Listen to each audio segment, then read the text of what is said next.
Ladies and gentlemen, this is Daniel Mohi, who's currently training as a wrestler, and that's if I do on the side, so why not do something else on the side for a bit of fun. This is the first recording of one of my, I don't know if it's going to be a playlist or something like that, I'll find a way, put on YouTube under Victorious Wrestling. We are going to have a playlist. This is WWE versus WCW. And each time I speak of this, and it's going to be Ruthless Aggression versus Attitude Era, old WWE versus the modern WWE, old being whenever, but probably Ruthless Aggression, Attitude, that's the two areas I grew up in. And it's probably going to be that, and what was it, TNA, like, the stuff that happened in TNA, and the superstars and things. This other one's going to be before and after TNA.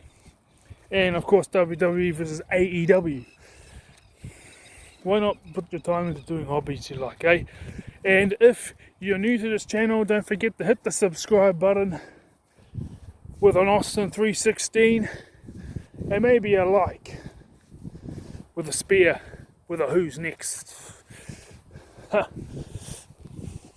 Or vice versa. So, Stone Cold Steve Austin versus Goldberg.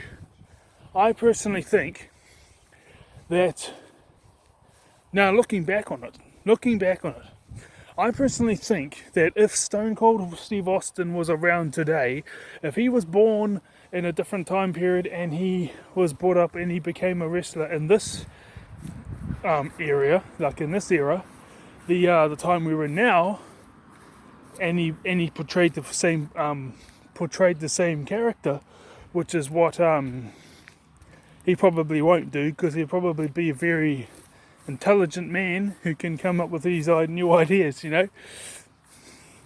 And I think if he was doing what he was doing back then, he probably wouldn't get ahead now.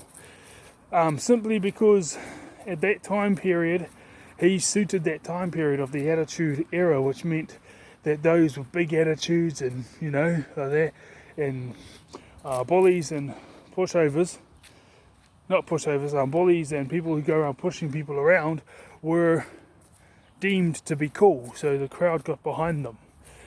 I compare this because I just watch the highlights nowadays. I don't watch the whole thing.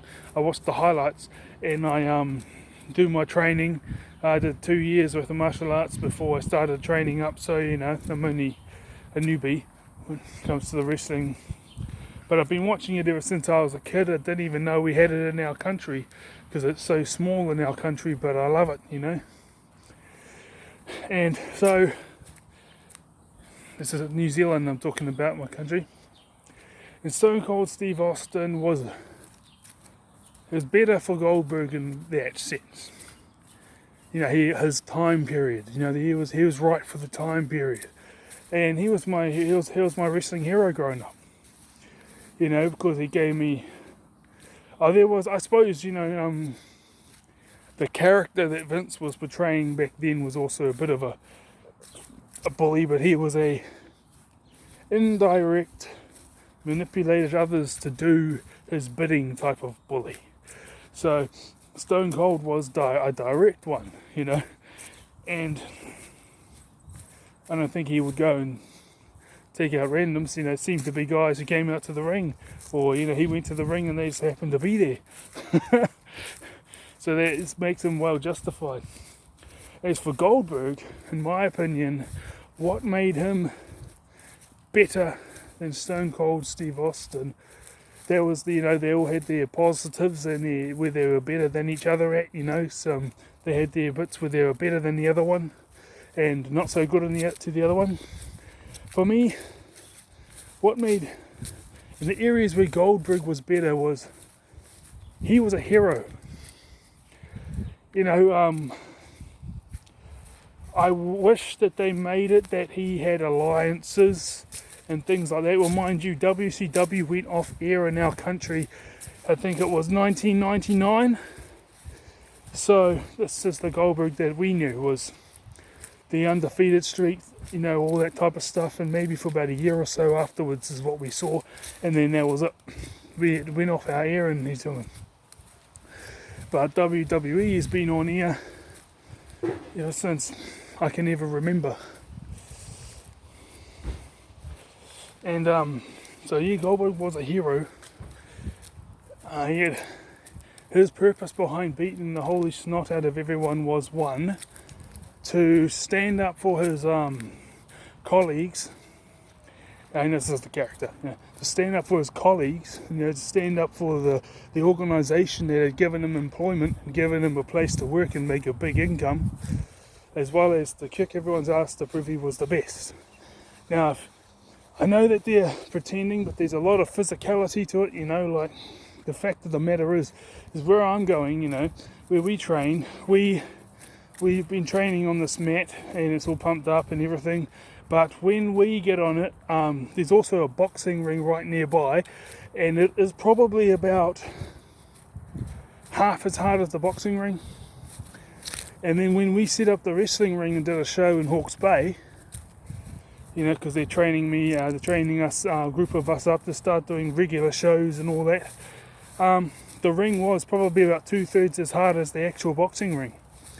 So these guys are throwing themselves down onto the ring, and it's all choreographed, and most of it can't, but they are throwing themselves down onto a ring continuously. That is, from my experience, the ones that we were using, 2/3 as hard as an actual boxing ring.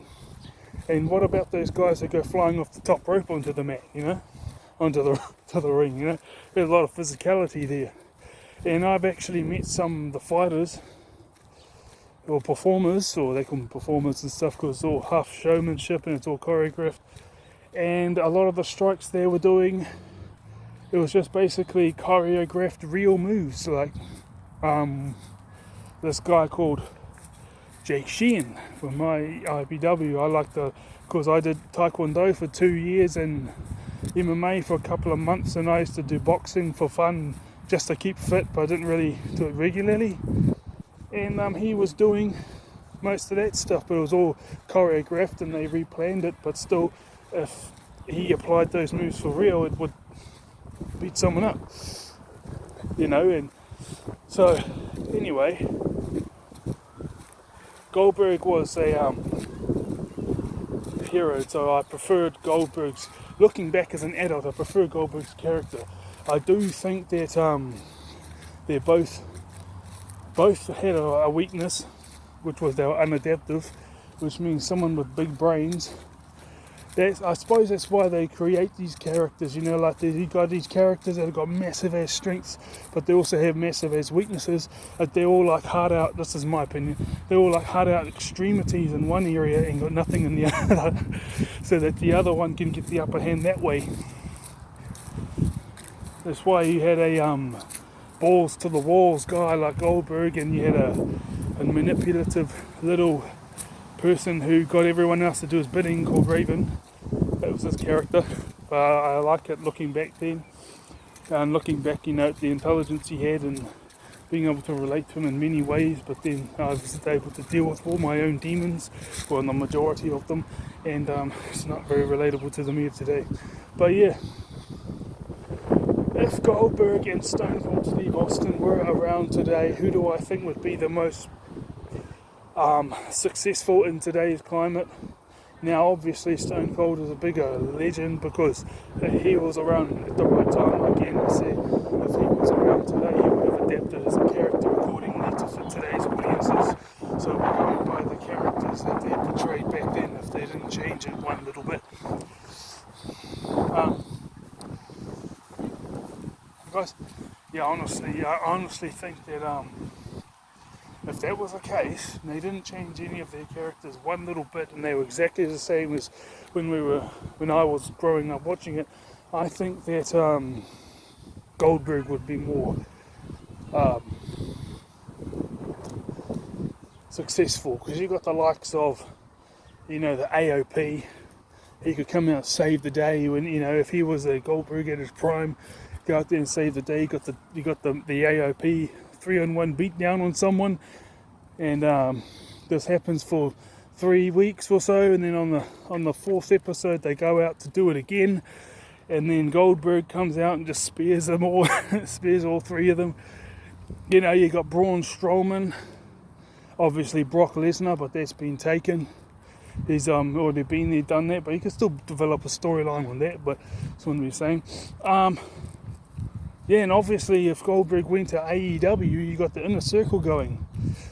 I do think that obviously you'd have to adapt according to the times, but if both of them were exactly the same and no different as to when I was a child, then I think Goldberg would be the more successful one of the opponents available. Mind you, Stone Cold Steve Austin, that character can go up against Kevin Owens, or there's a bit of a John Moxley Austin thing, even now. I've said it, but now I just sprang to mind their podcast. I'm sorry, but they didn't say it because of that. And a few other things. That's just my opinion. I've only boasted superstars. So this is my first video of many, which will be WWE versus WCW. That's one of those topics, and the rest of the topics were mentioned at the beginning of this recording. So please, if you want to remember what they are, it's WWE versus WCW, Attitude Era, and it'll be the Attitude Era versus Ruthless Aggression Era. Old WWE, which will be probably mainly Ruthless Aggression and Attitude, which is what I grew up watching, and modern WWE versus modern WWE, as well as TNA, as well as before TNA and in TNA, like wrestlers and the effect that it had on stuff. And yes, so you all have a great day. It's good to have another hobby alongside training for the wrestling and a few other, because let's face it, I didn't even know it was alive in New Zealand, so I started training at the age of 31, so I do intend of having matches here in New Zealand when I move to Vietnam, because I've got a job teaching English. I will be pursuing that still in Vietnam. Obviously, starting training at the age of 31, I played sports throughout my life as well as acting in theatres. So I was always better at acting in the theatres. But when it came to sport, I wasn't crap. But we only won a couple of tournaments. But half the time we made it all the way to the playoffs, and the other half we didn't. So yeah. You guys have a great day and keep it victorious. Hey!